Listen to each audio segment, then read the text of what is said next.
소중한 나.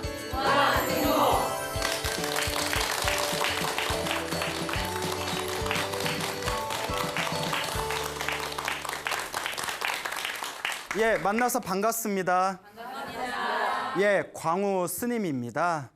오늘 여러분들께 또 신심나고 재미난 이야기를 들려드리고자 합니다. 저희 불교에는 수많은 수행법과 기도 방법이 있습니다. 예, 그렇죠? 네. 그래서 관세음보살 부르시는 분도 있고, 지장보살 부르시는 분도 있고, 금강경 읽는 분들도 있고, 신묘장구 대다라니 독송하신 분도 있고, 법화경 사경하시는 분들도 있고, 참 기도 방법이 많아요. 예. 그중에 또 가장 많은 불자분들께서 즐겨하는 그런 기도 방법 중에 능엄주 수행이라고 있습니다. 예, 능엄주라는 주문이 있거든요. 예, 다 들어보셨죠? 예, 예. 근데 예전부터 느끼는 건데 물어보면 다들 이러시는 것 같아서, 예, 그래서 제가 항상 물어보지 말자 하다가 그래도 예의상 물어보면 절대 또 실망을 주지 않고 또 이러시네요. 예, 능엄주라는 게 있어요. 예, 예. 그 정도는 좀 알아둬야 돼요. 이 능엄주라는 불교의 그 주문 수행법이 있는데 오늘 이 능엄주 수행에 대한 재미난 이야기를 좀 들려드리고자 합니다. 불교에는 수많은 수행법이 있고 기도 방법이 있습니다.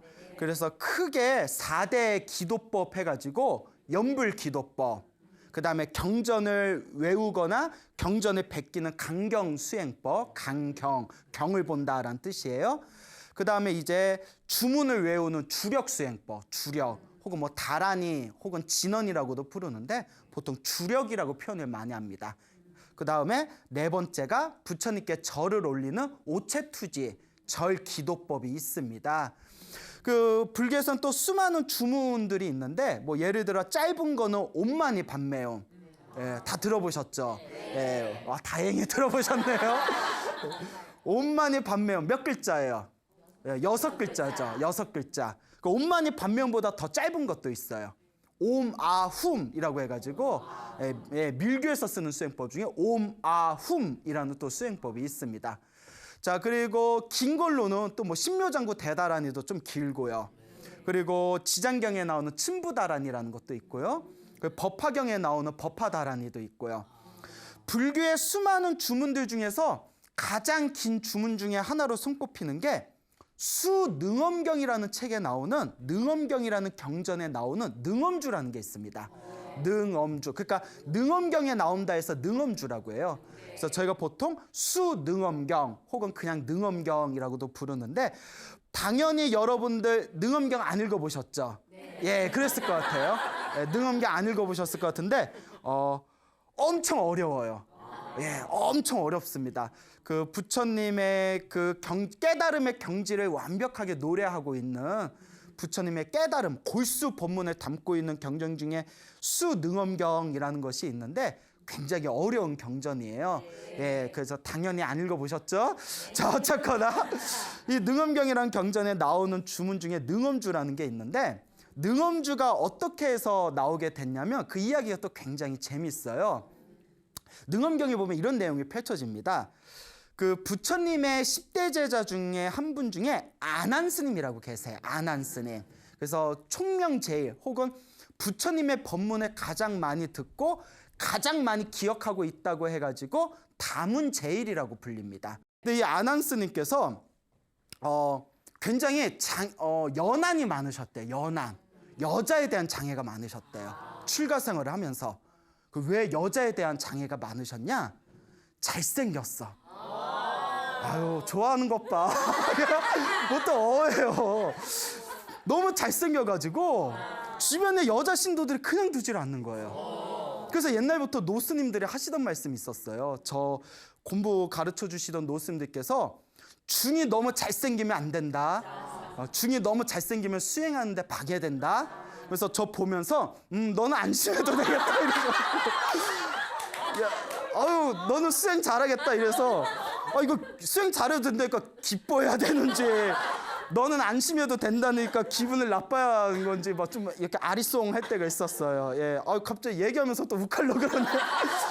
하여튼 옛날 노스님들께서 수행자는 너무 잘생기는 게 복이 아니라고, 너무 잘생기면 수행하는데 방해가 된다. 그러니까 아난스님께서 너무 잘생기셨나 봐요. 그러니까 여자에 대한 좀 장애가 있어요. 그러다가 그 불교 설화에도 나오는 아주 유명한 사건이 하나 펼쳐지는데, 아난스님께서 어느 날 이렇게 점심에 탁발을 하러 이렇게 나가시다가 탁발을 하시는데 너무 목이 마르신 거예요. 목이 말라서 이제 물을 마시고 싶어서 이렇게 우물가에 갔어요. 우물가에 갔더니 웬 젊은 처녀가 물가에서 이렇게 우물에서 물을 뜨고 있는 거예요. 그 아난 스님도 기다렸다가 자기가 떠먹으면 되잖아요. 그렇잖아요. 기다렸다가 이렇게 자기가 떠드시면 되잖아요. 뭐 아난 스님 뭐 손이 없으죠, 발이 없으죠. 그 앞에 이렇게 기다리고 있다가 스님 뭐 필요한 거 있으세요? 아니에요. 그냥 가세요 하고 이렇게 당시 떠드시면 되잖아요. 꼭 그 젊은 아가씨한테 시주여 목이 말라서 그런데 물 한 잔 줄 수 있겠어 이러시는 거예요. 예? 난 거기서 이렇게 딱 의심이 되더라고. 자기가 떠드시면 되지. 예, 그래요. 그래서 이렇게 시주여 그 젊은 아가씨한테 내 목이 말라서 그런데 물을 좀 떠주시오. 그러니까 그 아가씨가 부끄러워하면서 스님, 저는 스님에게 직접 물을 떠드릴 수가 없습니다 이러는 거예요. 왜 그러시오 했더니 저는 천민 계급입니다. 그러니까 인도는 카스트 제도가 있잖아요. 그래서 천민, 불가촉 천민들은 귀족이나 브라만, 가장 위에 있는 종교인을 뜻하는 브라만이나 왕족을 뜻하는 크샤트리아라고 하잖아요. 손길만 닿아도 손을 잘라버렸대요. 불결하다고. 그럴 정도로 인간 대우를 못 받던 게 불가촉 천민이었거든요. 불가촉 천민인 자기 이 불결한 존재가 어떻게 거룩하신 스님한테 물을 떠드릴 수 있겠냐고, 저는 못합니다 했더니 아난 스님이 또 잘생겼는데 말도 멋있게 뭐라고 하냐면, 우리 부처님 법에는 사람을 차별하지 않습니다.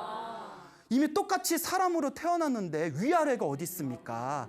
시주여 괜찮으니 나에게 물 한 잔 떠주시오 이러는 거예요. 잘생겼는데 뭐까지 잘해? 말까지 잘해요. 예? 그러니까 막 부끄러우면서 이제 젊은 아가씨가 이제 아난 스님한테 물을 떠드리고 상사병에 걸렸어요.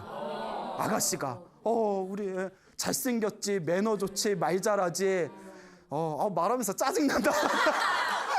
너무 아난 스님이 완벽하시니까 이 아가씨가 상사병에 걸렸어요. 근데 여러분 이거 하나 알아두셔야 돼요. 다 자기 제 짝이 있다는 얘기 있잖아요. 내 눈에 안경이란 말 있잖아요. 내가 누군가를 보고 반하는 것은 전생에 인연이 있어서 그래요. 그냥 다 예쁘고 다 잘생겼다고 혹 반하는 게 아니라 전생에 어변이 있었기 때문에 반하는 거예요. 그 콩깍지 아시죠? 콩깍지. 그 콩깍지가 무서운 거예요. 남들이 볼 때는 너 정신 차려.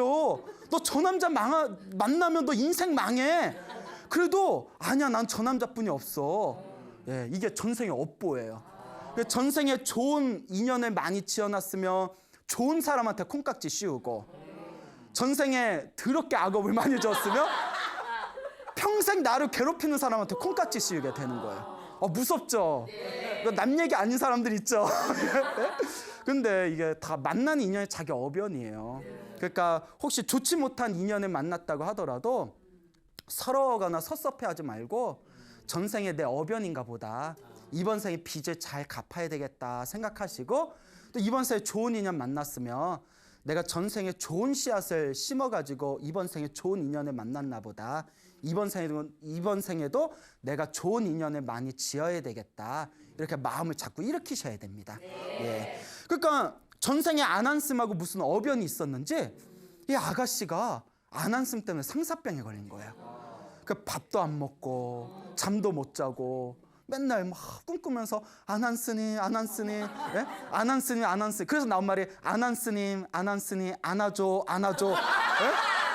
안아줘가 그래서 나온 말이에요. 아난스님 애타게 찾다가. 몰랐죠? 예, 어디 가서 써먹지 마세요. 예, 예, 아난스님, 아난스님, 안아줘, 안아줘. 예, 이제 뭐 말을 내가 너무 막 던지는 것 같아서. 자, 어쨌거나 예, 아난스님 때문에 애가 타니까 엄마가 이년아 정신 차려라. 그분은 스님이시다. 스님한테 반하면 어떡하냐. 이루어질 수 없는 사랑이다 하니까 딸이 나 죽을래. 이루어질 수 없으면 나 확 죽어버릴래. 막 이러는 거예요. 예. 그러니까 자식 낳아봤자 다 필요 없어. 부모 앞에서 남자 때문에, 애인 때문에 죽겠다는 소리 나오면 부모 마음이 얼마나 찢어지겠어요. 그런데 그 아가씨의 어머니가 흑마법을 하는 마술사였대요. 주술사였대요. 주술사. 예? 그 막 귀신을 부리는 주술사였대요. 그래서 해서는 안 될 짓이라는 걸 알지만 딸이 정말 죽을까 봐 겁이 나서 딸의 소원을 들어주기로 결심을 합니다. 아난스님이 이제 점심때마다 마을에 내려와서 탁발을 하시잖아요. 그러니까 이 어머니가 몰래 이렇게 기둥에서 숨어서 아난스님을 탁 지켜보다가 아난스님이 탁 마을에 내려왔을 때 주술을 겁니다. 마술을 걸어요. 예? 그래서 딱 마법을 걸어가지고 아난스님, 만약에 스님이 수행을 많이 해서 깨달음을 얻은 분이라면 마술에 걸릴까요? 안 걸릴까요? 안 걸렸겠죠. 근데 그 당시만 해도 아난스님이 깨달음을 얻지 못한 상태였어요. 그래서 경전에 보면 책을 보고 듣는 것만 좋아해가지고 부처님의 경전을 듣고 외우는 것만 좋아해서 마음을 닦지를 못했대요. 그래서 깨달음을 얻지 못한 상태였기 때문에 마술에 걸려버립니다. 그래서 이제 주술에 걸려가지고 그 주술, 최면이라고 하죠. 최면에 이끌려서 그 딸이 있는 이제 집에 들어가게 됩니다. 그 자기 상태가 아니에요. 딱 들어갔더니 어느새 벌써 딸이 신혼방을 차려놓은 거예요. 스님 기다렸어요 막 이러면서. 그래서 이제 침대로 끌고 갑니다. 막 이제 여기서부터 이제 19금이야. 예? 여기서부터 이제 19금인데 이 방송이라서 이거 어떻게 얘기해야 될지 모르겠네. 그래서 이제 침대를 이제 끌고 가요. 그래서 이제 막 거시기 하려는 찰나에, 예? 아니 뭐라 설명할 길 없잖아. 예, 이제 거시기 하려는 찰나에 부처님께서 멀리서 그걸 다 지켜보고 계시는 거예요. 부처님이 신통나고 다 보시더니 제자들한테 나의 제자 아난이 제 파괴를 당하려고 그렇게 주술, 마술에 걸려서 파괴를 당하려는 지금 순간이구나. 어서 아난을 구출해야 된다 하면서 부처님께서 딱 선정해 드십니다. 참선 상태로 딱 선정해 드시니까 부처님 정수리에서 어디에서? 정수리에서 환한 광명이 뿜어져 나왔대요. 정수리에서 환한 광명이 뿜어져 나오는데 그 환한 광명 속에서 결가부자를 하신 수많은 부처님들이 연꽃 위에서 확 이렇게 펼쳐지시더랍니다. 석가모니 부처님 정수리에서 수많은 부처님들이 광명과 함께 나타나셔서 무언가 막 주문을 외우시더래요. 막 주문을 외우시는데 그 주문이 이야기의 흐름상 무슨 주겠어요? 능엄주. 지금 뭐에 대해서 얘기하고 있어요? 능엄주. 그러니까 능엄주. 이 정도 눈치는 있어야 돼요. 예? 지금 능엄주 얘기하고 있는데 부처님 정수리에서 주문을 외우는데 무슨 주문일까 했더니 갑자기 뜬금없이 옴마니 밤매요? 이래버리면 이거 눈치 없는 거예요. 예. 무슨 주? 네, 능엄주. 그러면서 부처님께서 문수보살을 불러서 지혜제일 문수보살님을 불러서 이 능엄주를 가지고 가서 아난에게 묶여있는, 아난을 홀리고 있는 주문, 주술을 깨트리고 마술을 깨트리고 아난을 어서 데려오너라. 그래서 문수보살님이 그 아난스님이 갇혀있는 그 아가씨 방에 확 나타나셔서 부처님이 가르쳐 주신 이 능엄주를 외우셨대요. 능엄주를 싹 외우니까 아난의 정신을 혼란시키고 있는 그 주술, 마법이 짱 하고 깨지면서 아난이 이제 정신을 차린 거예요. 그리고 이제 문수보살의 실력의 그 신비한 힘에 의해서 이 아난 스님과 그 여자 있죠? 상사병에 걸린 여자를 데리고 부처님 앞에 데려갑니다.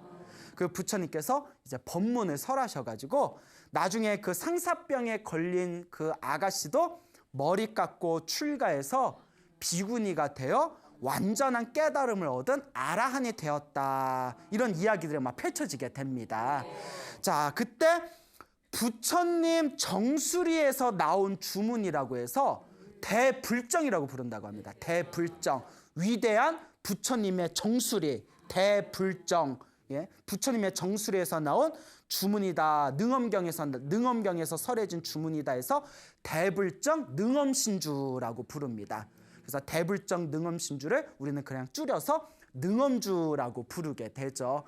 그러니까 부처님 정수리에서 광명과 함께 뿜어져 나온 주문이니 얼마나 힘이 세겠어요, 주문이. 엄청난 가피가 담겨져 있는 주문이겠죠. 근데 아까도 서두에 말씀드렸지만 능엄주가 엄청나게 길어요. 그래서 또 발음도 엄청 억셉니다. 그 신묘장구 대다라니는 발음이 부드러워요. 신묘장구 다라니 외워보면 나모라 다나다라 야야 뭐 가나다라 마바사 다시 예? 가나다라 마바사 뭐 이러겠잖아요. 예? 나모라 다나다라 야야 이렇게 쉽게 나가는데 능엄주는 발음도 세요. 막 스타다가던 스타타 파트라 파라 프라스프레나 하면서 막 쫙 나오거든요. 침 겁나 튀어요. 하다 보면 침이 엄청 튑니다. 발음이 억세가지고. 근데 이게 처음 하는 사람은 혀가 꼬여가지고 한 번 읽는데 30분 정도 걸려요. 그 정도로 길어요. 그리고 조금 익숙해져서 혀가 말랑말랑해지면 한 20분 정도 걸립니다. 그리고 능엄주를 아주 많이 독송하셔가지고 능엄주에 힘이 붙으신 분들은 훨씬 더 빨리 하십니다. 그러니까 보통 한 20-30분 정도 걸려요. 한 번 읽는데. 그 금강경도 처음부터 끝까지 한 번 읽는데 한 20-30분 정도 걸리거든요. 30분 정도 걸리는데 능엄주 한 번 읽는 거랑 금강경 한 번 독송하는 거랑 거의 시간이 비슷해요. 그 얼마 정도로 주문이 긴지 아시겠죠? 그렇게 이제 주문이 긴 그런 아주 부처님의 위대한 가피력이 담긴 부처님의 정수리에서 광명과 함께 출현한 주문이다 해서 대불정 능엄 신주라고 부르게 됩니다. 자, 그래서 이 능엄주가 중국에서 굉장히 보편적으로 중국에 있는 사찰에서 오래전부터 이 능엄주라는 걸 독송했답니다. 중국 불교에서는 오래전부터 능엄주를 독송해왔고 지금도 중국에 가면 우리 한국에서 신묘장구 대다라니 독송하듯이 한국에서는 항상 예불 모실 때 천수경을 독송하잖아요. 천수경 안에 신묘장구 대다라니가 있잖아요. 그래서 한국 사찰에서는 매일매일 예불할 때마다 천수경을 외우면서 신묘장구 대다라니를 독송하듯이 중국 사찰에 가면 항상 매일 능엄주를 독송한대요. 근데 중국에서 능엄주를 열심히 독송하게 된 신비한 이야기가 있습니다. 오래전에 옛날에 중국에서 있었던 일이래요. 여러분 관세음보살이라고 다 들어보셨죠? 네. 그 관세음보살님이 살고 있는 곳을 보타낙가산이라고 불러요. 그래서 절 중에 뭐 낙가사, 뭐 낙가암 이게 관세음보살님을 상징하는 표현이에요. 그래서 낙가자가 들어가면 보타낙가산. 근데 중국에 보타낙가산이라는 절이 있었나 봐요. 그 보타낙가산에 그 어느 큰 절에 진헐 스님이라는 큰 스님이 계셨대요. 예, 본명이 진헐 스님이세요. 그래서 우리가 헐 막 이러잖아요. 헐. 그래서 진헐 스님 진짜 헐. 그래서 예, 또 진헐 스님한테 죄송하네 이게. 진헐이라는 큰 스님이 계셨는데 이 진헐 스님이 계신 그 사찰에 4,000명의 스님들이 모여서 수행하고 있었대요. 그 4,000명의 스님들이 수행하는 큰 절이 있었는데 이 스님들이 4,000명의 스님들이 수행을 하는데 어느 날 그 사찰에 돌림병이 돌았대요. 돌림병. 그 마을에 돌림병이 스치면서 스님들도 다들 돌림병에 걸리셔가지고 다들 쓰러져 버리신 거예요. 그러니까 아무리 의사를 부르고 아무리 약을 먹어도 낫지를 않는 거예요. 또 옛날에는 의학이 지금처럼 발달하지 못했잖아요. 그러니까 진월 스님께서 이거는 관세음보살님한테 간절히 기도해서 관세음보살님의 가피를 받아야만 나을 수 있다. 그래 관세음보살님께 우리가 한번 기대서 기도를 한번 열심히 해보자 하고 관세음보살님한테 간절하게 기도를 올립니다. 스님들이 이제 쓰러진 스님들은 계속 이제 그 누워 있고 이제 그 중에서 몸이 좀 멀쩡한 스님들이 법당에서 간절하게 관세음보살님께 기도하면서 관세음보살님 제발 우리 스님들 몸의 병 좀 빨리 낫게 해주십시오. 빨리 낫게 해주십시오. 간절히 기도를 했대요. 그러니까 그렇게 몇 날 며칠이 지난 뒤에 기도의 힘이 지극했는지 진월 큰 스님 꿈에 관세음보살님이 나타나셨대요. 관세음보살님이 짠 하고 나타나셨답니다. 여러분 꿈에서 관세음보살 본 적 있어요? 없어요? 없어요? 기도 좀 해요. 예, 예. 기도를 안 해서 그래요. 예, 기도를 해요. 꿈에 관세음보살님이 싹 나타나셨대요. 예? 불렀니? 뭐 이러면서 예? 나 불렀니? 그 진월 스님이 관세음보살님이시여, 관세음보살님이시여. 우리 스님들이 돌림병에 걸려서 전염병에 걸려서 다 쓰러졌습니다. 관세음보살님의 자비스러운 그 신통의 힘과 자비스러운 손길로 부디 우리들에게 가피를 내려주셔서 이 병에 걸린 우리 스님들을 제발 치유되게 해주십시오. 저희 스님들에게 자비의 손길을 내려주십시오 하고 꿈에서 관세음보살님에게 청을 합니다. 그러니까 관세음보살님이 싹 미소를 지으면서 진월 스님이요, 이 보타나카산의 이 주지 스님이요, 이 스님들이 돌림병에 걸려서 쓰러진 거는 전생에 큰 업보가 있어서 그 업을 받고 있는 겁니다. 전생에 지은 업보가 너무 두꺼워서 관세음보살인 나의 힘으로도 그 업보를 소멸시키고 병을 낫게 해줄 수가 없습니다. 그러니까 자기가 지은 업은 누가 받아야 돼요? 자기가 받아야 되는 거예요. 이게 참 무서운 법칙이에요. 부처님이 도와주고 싶어도 우리 업보가 너무 두꺼우면 부처님도 못 도와주시는 거예요. 내 업은 누가 풀어야 되니까? 이게 불교의 매력이에요. 누가 풀어주는 게 아니에요. 내가 지은 업은 내가 받고 푸는 것도 누가 푼다? 내가 푼다. 그 기도는 왜 하느냐? 그나마 크게 받을 거 어떻게 받는다? 작게 받는다. 이게 불교의 매력이죠. 관세음보살님이 나의 신통의 힘으로도 그대들이 전생에 지은 업보에 의한 이 병을 고쳐줄 수가 없습니다. 단, 딱 한 가지 방법이 있습니다. 신비한 가피가 담긴 능엄주를 독송하십시오. 지극한 마음으로 능엄주를 독송하면 분명히 이 업장을 소멸할 수 있을 것입니다 하고 꿈에서 딱 깨요. 그 꿈을 꾸고 나서 관세음보살님께서 우리가 살아날 길을 가르쳐 주셨구나 해가지고는 온 대중을 시켜서 몇 날 며칠 동안 아침에 눈 뜨면 저녁에 잠들 때까지 아침 저녁으로 능엄주를 독송했답니다. 능엄주를 계속 독송하고 또 독송했더니 몇 주가 지난 뒤에 그 보타나카산에 있는 4,000명의 스님들의 병이 모조리 싹 사라졌다라는 그런 불교설화가 전해지고 있습니다. 그 사건 후로는 그 신비한 이야기가 널리 퍼지면서 중국의 사찰에서는 기본적으로 아침에 능엄주를 독송하는 걸 원칙으로 삼았다라는 이야기가 전해지고 있습니다. 그래서 그 중국 사찰에서는 아침에는 능엄주를 독송하고, 아침에는 무엇을 독송하고? 능엄주. 엄청 길어요. 저녁에는 하루를 마무리하면서 예불 대참회문이라는 것을 이제 그것을 시행했다고 합니다. 무엇을 했다? 예불 대참회문. 근데 예불 대참회문이 이렇게 부처님의 연부를 하면서 절을 하는 건데 딱 108번 절하도록 구성되어져 있어서 예불대 참회문에 108대 참회문이라고도 불려요. 절을 108번 하도록 되어 있어서, 그래서 새벽에는 능엄주를 외우고 저녁에 하루를 마무리할 때는 예불대 참회문 혹은 108배 대참회문을 독송하였다라는 그런 내용이 지금도 그 중국 불교의 어떤 서적에 이렇게 기록이 되어 있다고 합니다. 자, 그러면서 이제 중국 사찰, 특히 참선을 하는 스님들 사이에서는 중국에서도 새벽에 일어나면 능엄주를 독송하는 그런 하나의 일과가 정해지게 되었는데요. 한국 불교에서도 그 간간히 기록해 보면 고려 시대나 혹은 조선 시대 때 사찰에서 능엄주를 한 번씩 독송했다라는 기록이 가끔씩 나온답니다. 짤막하게 나오는데 한국 불교는 오래전부터 주문 중에서 신묘장구 대다라니를 더 보편적으로 많이 독송했어요. 그래서 우리 한국 불교에서 가장 위대한 큰 스님 중에 한 분으로 손꼽히시는 분이 신라시대 때 의상스님이라고 계셨거든요. 다 들어보셨죠? 이 의상스님께서도 당신이 쓴 백화도량 발원문이라는 책에 보면 관세음보살님의 대비주, 신묘장구 대다라니를 다른 말로 대비주라고 하거든요. 신묘장구 다라니 대비주를 항상 독송하겠습니다라는 구절이 나와요. 그러니까 우리 한국 불교에서는 신묘장구 대다라니를 독송한 것이 저기 이렇게 소급해서 올라가면 신라시대 때부터 계속 이어진 전통이거든요.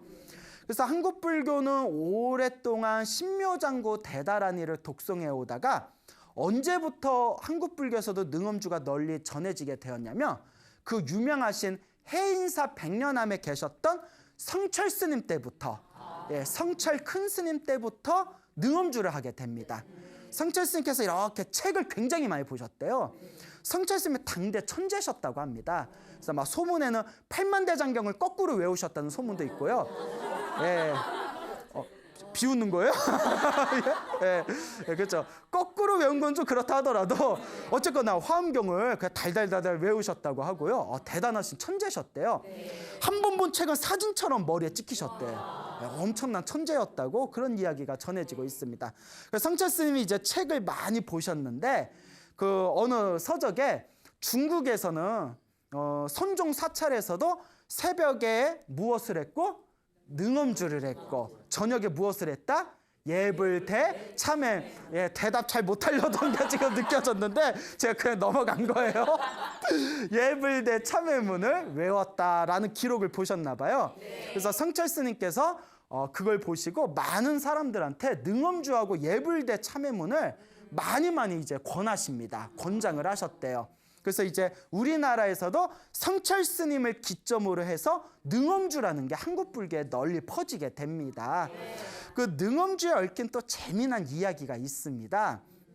그 비구니 현대 비구니 큰 스님들 가운데 인홍이라는 큰 스님이 계셨어요. 인홍 스님. 예, 비구니 스님이셨는데 지금으로부터 한 20년 전에 세상을 떠나셨습니다. 그 연세가 거의 89까지 사셨던 것 같아요. 90 가까이 이제 살아 계시다가 한 20여 년 전쯤에 세상을 떠나셨는데 그 이 인홍 스님께서 그 성남사, 여러분 울산 아시죠? 네, 울산에 가지산이라는 산이 있어요. 가지산이라는 곳에 성남사라는 아주 유명한 고찰이 있는데 그 쇠락한 성남사를 평생의 심혈을 기울여 가지고 그 성남사를 크게 중창을 하십니다. 그래서 비구니 스님들이 이렇게 참선하시는 비구니 선방이라는 곳이 있는데요. 비구니 선방 중에서 가장 큰 도량이 바로 성남사예요. 그래서 이 성남사를 중창하신 또 수행력이 깊으셨던 우리 현대 비구니계에 아주 큰 족적을 남기신 인홍 스님이라는 분이 계셨는데 이 스님께서 옛날 큰 스님들이 다 그러셨겠지만 굉장히 완벽주의자 성격이셨나 봐요. 완벽주의자 성격이셨고 또 성남사라는 쇠락해진 절을 평생의 힘을 기울여서 그걸 막 불사하다 보니까 얼마나 신경을 많이 쓰셨겠어요. 그 옛날 스님들께서는 또 불사하면서 정말 그 부처님의 도량을 새로 일군다는 마음으로 온 정력을 다 쏟으셨거든요. 그런데 너무나 불사에 심혈을 기울였는지 너무나 신경을 많이 쓰셔서 그랬는지 60이 채 되시기 전에 50대 후반에 갑자기 왜 이렇게 배가 아프다 계속 배가 아프다 소가리를 하시다가 50대 후반에 갑자기 쓰러지셨답니다. 사실 요새 50대 후반, 요새 60도 굉장히 젊은 나이잖아요. 요새 60도 청춘이에요, 청춘. 이제 그 어르신들 나오는 고장에 뭐 6시 내 고향 뭐 이런 프로 있잖아요. 그런 프로에 보면 아이고 저기 청년회장 온다 해서 그래서 청년회장 온다 해서 이렇게 봤더니 이렇게 웬 할아버지가 오시더래요. 할아버지 청년회장이십니까? 예, 제가 우리 고장 청년회장입니다. 연세가 어떻게 되세요? 예, 지금 60 청춘입니다. 뭐 이러시더라고요. 예, 그러셨다고. 뭐 이제 70이 다 되시는 연세인데도 청년회장 하시고. 그러니까 사실 지금도 절에 있다 보면 젊은 분이 오셔요. 젊은 분이 오셔서 스님 팬입니다. 뭐 이러셔서 아무리 봐도 연세가 40대로 뿐이 안 보이는데 이게 이야기를 하는 게 연륜이 있어 보이세요. 죄송한데 저 연세가 어떻게 되세요? 하면 예 60 몇입니다 이러시더라고. 요새 다 그래요. 오가 아니라 다들 염색하시고 이렇게 화장하시고 이렇게 하시니까 의상도 젊게 입으시니까 연세가 60대인데도 한 40대 50대 정도뿐이 안 보여요. 그래서 야 요새 60에 환갑하면 욕한다고 하더니 그러시더라고요. 60에 환갑하면 이제 욕 듣는다고. 예, 그래 맞아요. 예, 그래 맞아요. 자, 그런데 그 젊은 나이에 인홍스님께서 쓰러지신 거예요. 이렇게 배 아프다 하고 쓰러졌는데 아무리 병원을 가도 잘 모르겠다 그러고 그때 이제 좀 의학이 지금보다는 좀 부족했던 시대니까 막 유명한 한방집에 가가지고 막 보약 드시고 침을 맞아도 배 아픈 게 가라앉질 않는 거예요. 계속 누워 계시니까 아무리 봐도 좀 상태가 심각하더래요.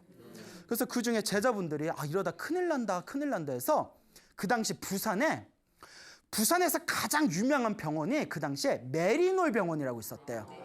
들어보셨어요? 부산 분이세요? 그런 데 들어보셨어요? 부산에 메리놀 병원이라고 있었는데 메리 예?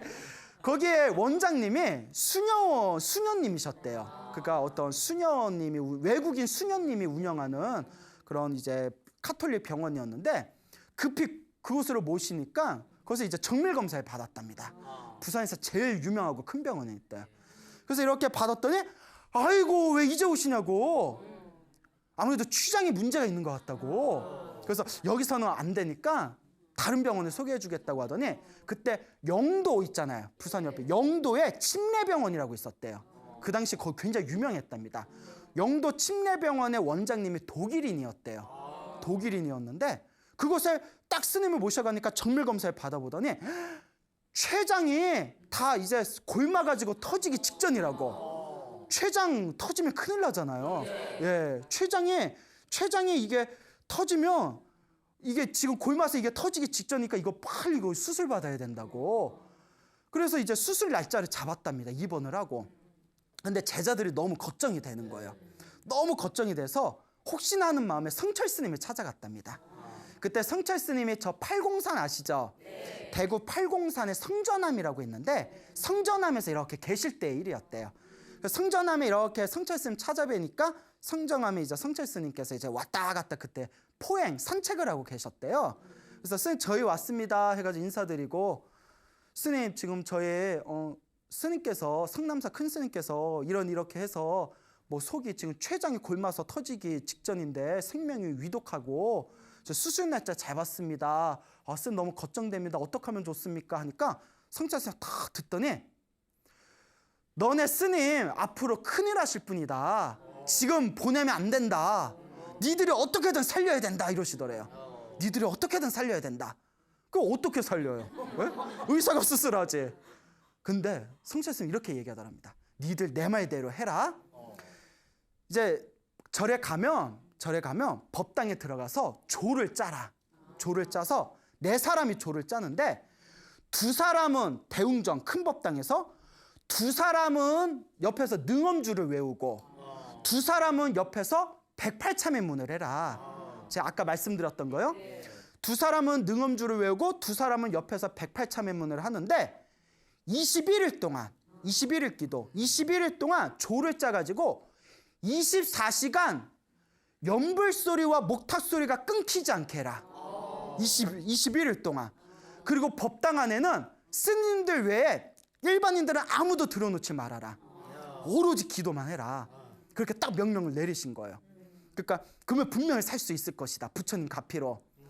그래서 그 비구니 스님들, 인홍 스님 제자분들이 그 얘기를 딱 듣고 절에 와서 스님들 모아놓고 성철 스님이 이렇게 해보라고 하더라 하면서 조를 짰답니다. 스님들끼리 조를 짜가지고 이제 2시간씩 돌아가면서 그래서 2분은 능엄주를 외우고 2분은 108참회문을 외우면서 24시간 연불소리, 모탁소리가 끊기지 않게 21일 동안 기도할 수 있게끔 조를 딱 짰대요. 그리고 기도를 시작한 그날 이제 인홍 스님이 계시는 병원에 이제 또 이렇게 간병하러 갔는데 바로 이제 수술 들어간다고 벌써 연락이 오는 거예요. 깜짝 놀라서 아니 듣기에는 좀 더 검사하고 일주일 후에 수술하기로 했는데 왜 갑자기 들어가는 겁니까? 그러니까 의사가 하는 얘기가 상태가 너무 심각해가지고 그냥 당장 해야 된다. 너무 위독하다 이러더랍니다. 그거 어떡해요? 그래서 기도 시작한 그 당일날 스님 수술을 들어간 거예요. 그러니까 딱 맞춰서. 그래서 수술을 딱 들어갔는데 8시간이 걸렸답니다. 수술하는데 8시간을 딱 걸렸는데 그러니까 제자들이 그 절에서는 계속 능엄주하고 108참회문 하고 있고 병원에서도 제자들이 기도하고 있었는데 8시간 대장정의 수술이 끝난 뒤에 의사가 감탄을 하면서 얼마나 위독했는지 배를 갈라보니까 이미 췌장이 터져버렸다. 이런 상황에서는 수술을 해도 1000명 중에 1명도 살기 힘들다. 모르겠어요. 지금은 의학이 발달해서 요새 의사 선생님들 기술 대단하잖아요. 예? 그런데 워낙 의술이 발달해가지고 그래서 이제 아무 문제가 뭐 없을 수도 있겠지만 당시에는 굉장히 그게 심각했답니다. 그래서 1000명 중에 1명을 살리기도 힘든 상황이었는데 기적같이 그게 나았다는 거예요. 그래가지고 이제 병실에서 제자들이 기다리고 있는데 스님이 마취해서 이렇게 풀렸을 때 아이고 이제 시원하다 이러면서 희한한 경험을 하셨다는 거예요. 희한한 경험을 하셨는데 어떤 경험을 했냐면 수술대에 딱 누워서 수술에 막 들어갔는데 환상이 보이더래요. 자기 눈앞에 또렷하게 생생하게 문수보살, 보현보살, 관세음보살, 대세지보살 네 분의 보살님이 딱 나타나시더니 자기 주위에서 이렇게 네 분의 보살님이 자기 배를 인홍스님 배를 이렇게 만져주는 환상을 보셨다는 거예요. 그 꿈을 갚이 받은 거죠. 그 꿈을 딱 꾸고 나서 8시간 동안 이제 수술을 받으면서 이미 췌장이 골마서 터진 상태에서도 아주 수술이 기적적으로 이제 잘 끝났다. 그리고 의사가 하는 얘기가 통증이 굉장히 심할 겁니다. 통증이 굉장히 심할 테니까 옆에서 간병을 좀 잘 해주십시오 했는데 이게 어떻게 된 가피인지 통증이 이제 마취제가 풀렸는데도 진통제 한 방 안 맞고 편안하게 넘기시고 일주일 후에는 실밥을 풀어버리셨대요. 너무나 이제 쾌차가 빨라가지고 그래서 딱 그 기도를 할 때 며칠 기도를 했다고 했죠? 21일 기도를 했다고 했죠. 21일 기도를 하면서 21일 기도가 딱 끝나는 그날에 퇴원을 하셨답니다. 무사히 이렇게 퇴원을 해서 이렇게 가사장삼을 입고 부처님께 감사합니다 하고 이제 법당에 삼배를 올렸다는 그런 능엄주의 신비한 이야기가 전해지고 있습니다. 그 이후로 성남사에 전통이 생겼답니다. 그래서 매년 정월 있죠. 매년 정월이면 정월 초사흘 날부터 일주일 동안 24시간 능엄주와 108참회문 기도를 올리는 전통이 지금까지 성남사에 전해지고 있다라는 그런 훈훈한 이야기가 이렇게 오늘날 기록으로 또 알려지고 있습니다. 그러니까 이와 같이 우리가 살다 보면 힘들고 괴로운 일을 겪을 때 물론 기도한다고 일이 다 풀리는 건 아니에요. 여러분 우리가 불자는 지혜가 있어야 됩니다. 그래서 부처님에 대한 확고한 믿음도 있어야 되지만 너무 맹신으로 흘러서도 안 돼요. 그렇죠 여러분. 그렇기 때문에 기도를 하면서 기도한다고 모든 일이 다 풀린다고 또 맹신해서도 안 됩니다. 다만 중요한 거는 내게 주어진 어떤 좋지 못한 상황이 펼쳐졌을 때 내 마음을 안정시키고 내 마음을 굳게 다잡을 수 있고 또 나에게 주어진 좋지 못한 업보가 있으면 그 나쁜 업보를 소멸할 수 있는 좋은 방법 중에 하나가 바로 부처님께 기도 올리는 것이다라는 긍정적인 생각을 일으키는 거지. 나는 기도 열심히 했는데 왜 나는 안 들어줘? 그런 마음을 갖고 있으면 기도발이 들 수가 없습니다. 또 다른 의미의 집착이거든요. 그렇기 때문에 우리가 기도를 할 때는 이와 같은 신비한 가피가 분명히 있지만 그것에 또 너무 집착해서는 안 된다라는 것을 명심하시기 바랍니다. 자, 그래서 오늘 여러분들께 이렇게 능엄주에 대한 이야기를 전해드렸는데 근데 여러분 꼭 당부드리고 싶은 게 있습니다. 능엄주도 좋지만 제가 항상 기도하면서 여러분들 기도에 대한 어떤 가피 이야기를 전해드릴 때 항상 제가 강조하는 거 있죠. 어떤 기도를 하든 하나로 통한다. 하나로 통합니다. 그러니까 뭐 열심히 금강경 기도하다가 능엄주 얘기 듣고 오늘부터 능엄주 해야지. 예? 신묘장구 다라니 평생 열심히 하다가 이 얘기 듣고 신묘장구 다라니 그만하고 능엄주 해야지. 아닙니다. 모든 기도는 어떻다? 하나로 통한다. 자기한테 맞는 게 있어요. 어떤 분은 신묘장구 다라니도 해보고 능엄경도 읽어봤는데 마음에 와닿지가 않더래요. 그러다 능엄주를 했는데 너무 속이 시원하고 능엄주를 하고 나서 진짜 기도하는 느낌이 들더래요. 그분은 능엄주가 맞는 거예요. 근데 제가 실제로 아시는 불자한테 직접 들었는데 그분은 스님 저는 능엄주만 하면 가슴이 답답합니다. 능엄주만 하면 가슴이 답답하대요. 그럼 자기하고 안 맞는 거예요. 대신 그 보살님이 스님 저는 능엄주를 하면 가슴이 답답한데 신묘장구 대다라는 일을 하면 마음이 편안해집니다. 그럼 뭐 하면 될까요? 신묘장구 대다라니 하면 돼요. 다 각자 자기한테 맞는 기도법이 있습니다. 그러니까 또 오늘 능엄주 이야기 들었다고 하던 기도 다 내팽겨치고 능엄주만 하실 필요 없고 능엄주도 좋고 다른 기도도 좋고 모든 기도는 하나로 통하니까 가장 중요한 결론은 하나라도 제대로 꾸준하게 하라라는 것을 명심하시기 바랍니다. 그러니까 기도 열심히 하셔서 업장소멸하시고 여러분들이 행복해질 수 있는 선업과 공덕의 씨앗을 잘 심어 놓으시기 바랍니다. 여러분, 행복해지고 싶습니까? 행복한 삶을 창조하고 싶습니까? 복을 지으십시오. 선업을 지으십시오. 공덕을 쌓으십시오. 복과 선업과 공덕의 힘이 여러분들을 진정한 행복의 길로 이끌어 줄 것입니다. 여기서 마치겠습니다. 소중한 나! 무한 행복!